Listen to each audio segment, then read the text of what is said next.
Hello, this is Paul Hoffer, and I'm giving my response to the prompt. Polemarchus and Thrasymachus provide their own definitions of justice. Glaucon challenges the conclusion offered by Socrates. Talk about the definitions or challenges presented, and Socrates' response to each. Then talk a bit about what you're wondering about or what is confusing at this point. Just a couple things. I'm going to start with the last first. The title of the book is called The Republic. The Greek word is actually politia, which means the city or organization. So I'm wondering why it's called The Republic. Perhaps we'll find out that later in the book that Plato believes that the best city is a republic or something to that effect, and I guess we'll find out. The second thing that I wonder about is why our translator of the Republic uses the term justice instead of righteousness. The word that is used in the actual text is dikaiosune, which is righteousness or fairness in the treatment of others. Its root word dikaios is acting equitably in character and in deed. And Socrates himself at 352d claims that it's the way we ought to live. So the question is justice and righteousness really the same word? Or are we adding something to that with our 20th century notions of justice, which we see in a more legalistic way? Getting to the actual prompt itself, we see Socrates going down to the Piraeus, the seaport of Athens. The seaport of Athens was not actually part of the city, it was a couple miles away. And this was the part of the city-state where the poor, the immigrants, the non-citizens lived. So it's interesting that Socrates is going down to that, and that the people that he's meeting with are, a good number of them anyways, aren't even Athenians. Cephalus and Polemarchus are not citizens. They are a family of immigrants, wealthy, but they're still immigrants. Thrasymachus was a famous rhetorician and sophist. He was from Chalcedon. He wasn't from Athens either. On the other hand, we see Plato's brothers, Glaucon and Adeimantus, who were companions of Socrates on this journey down to the Piraeus, and they came from a very wealthy Athenian family. They were definitely citizens of the state. In fact, they could trace their lineage back to Pericles himself, who was the statesman of Athens during its golden age. Socrates, on the other hand, is a rather poor man. We see that in the Apology, where he argues that his fine should be very minimal because he doesn't have anything. Socrates was from a family of stonecutters. So we have a rather diverse group of people, and that perhaps is why it's at the Piraeus, is so you have a diverse group of people, and seeing how they interact, their different roles, their different functions in Athenian society, and how a just society is going to work as to each of these characters. Now to the prompt itself as to the definition of justice. The first definition of justice that we see comes from Cephalus. Cephalus gives a definition that Socrates refines a little bit and says to speak the truth and pay your debts. And then he gives us an exception to that by arguing about the crazy guy who wants his knife back so he can do harm to himself or others. and Socrates points out that paying your debts, giving back to someone their knife, wouldn't be just here because he's going to use it to harm someone.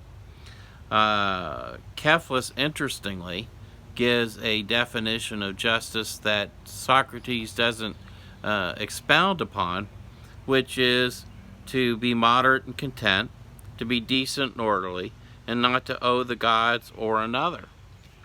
And this idea of giving each person and God their due is actually something we see in the Catechism of the Catholic Church at 1807.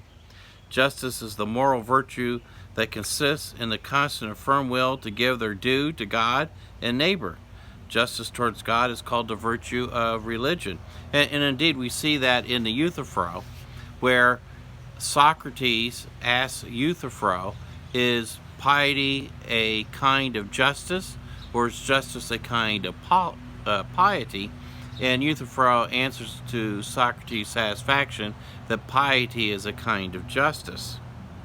Justice towards men disposes one to respect the rights of each and to establish in human relationships the harmony which promotes equity with regards to person and to the common good.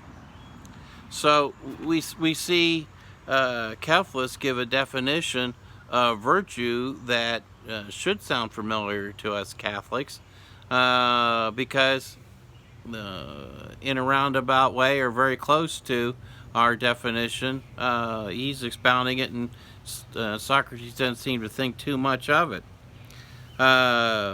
We see another popular definition of justice, at least if we think back to our school days in the schoolyard.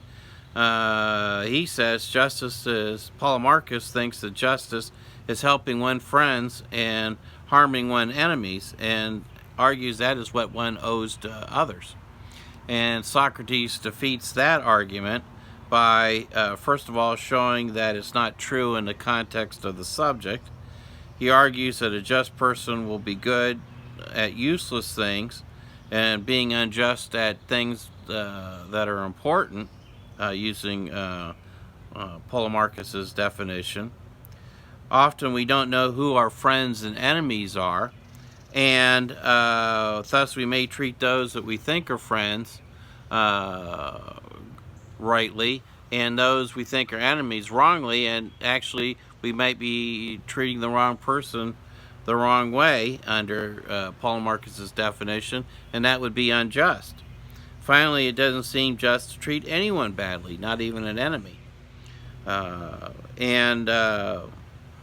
Thrasymachus, who as a sophist, an intellectual, a rhetorician who would be familiar with the powerful of Athens, who has a philosophy that man is the measure of all things, meaning that men decide for themselves what they're going to believe, and that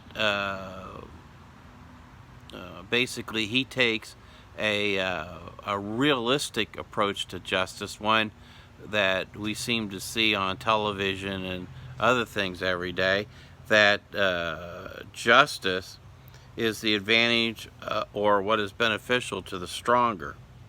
That's at 338C.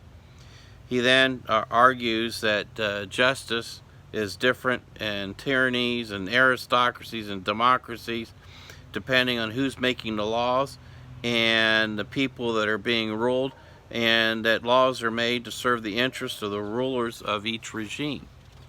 And Socrates then tries to refute that by arguing or getting Thrasymachus to define what rule means in the context of justice. And is it that the stronger think what is beneficial to them, or what is actually beneficial to them? After all, rulers make mistakes. Thrasymachus excoriates Socrates by pointing out to Socrates that now Socrates is attempting to change definitions, because a definition, after all, is the highest or best form of a virtue or a thing, and if a ruler was a perfect ruler, they're never going to make a mistake. Socrates then responds to that by discussing art and craftsmanship, with the aim that the artist or musician or craftsman engages in is doing good for its subject and not what is good for the practitioner. For example, he gave a doctor practices medicine to heal the sick, not make money for himself. A captain does not rule the boat, but the sailors who sail the boat. He argues that the craftsman seeks not his own advantage, but the advantage of the subject of his craft. For example, with the musician tuning his lyre, he's not going to try to tune it better than other people. He's going to try to tune it the best he can, make the best music he's going to do. He's not trying to outdo the other musicians.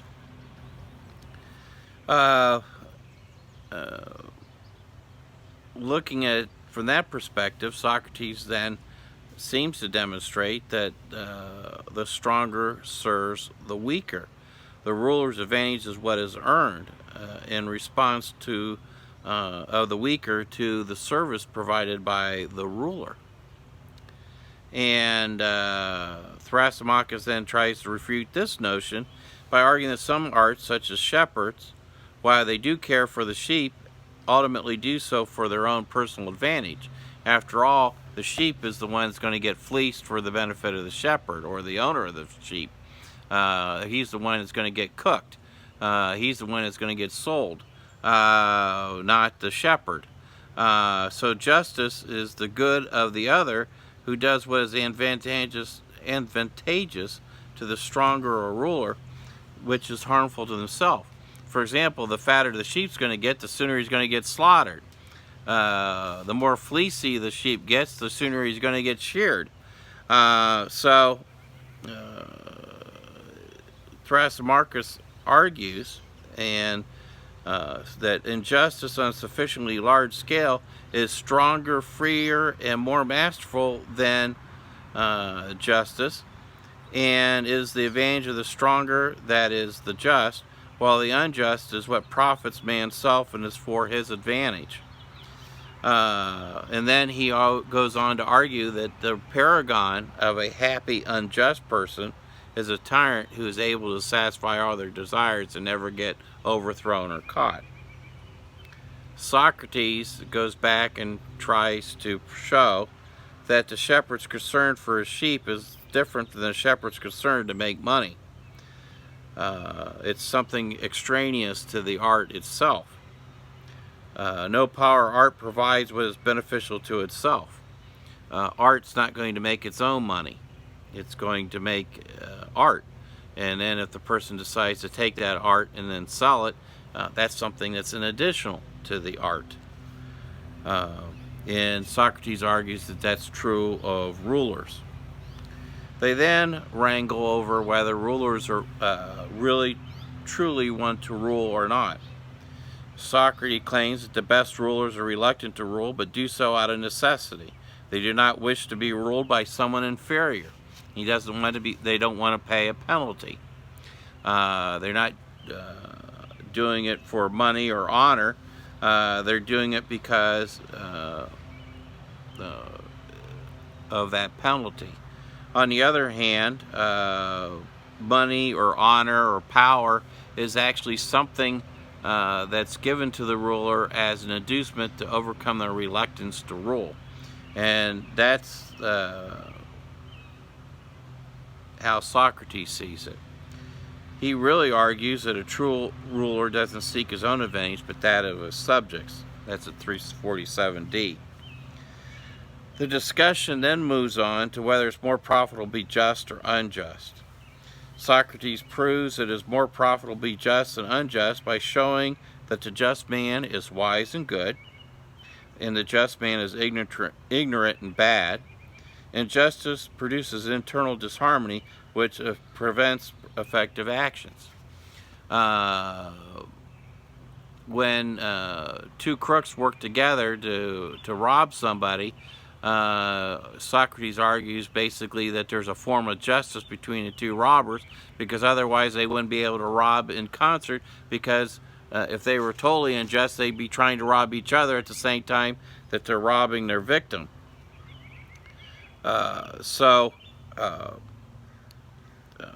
That prevents effective actions if they're totally unjust. So injustice is not really a thing itself, it's more of an absence of justice.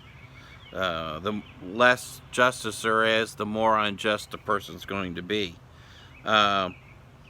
He also argues that virtue, or arete, is the excellence or summit of a thing's function, and a just person lives a happier life than an unjust person, since he performs the various functions of the human soul well.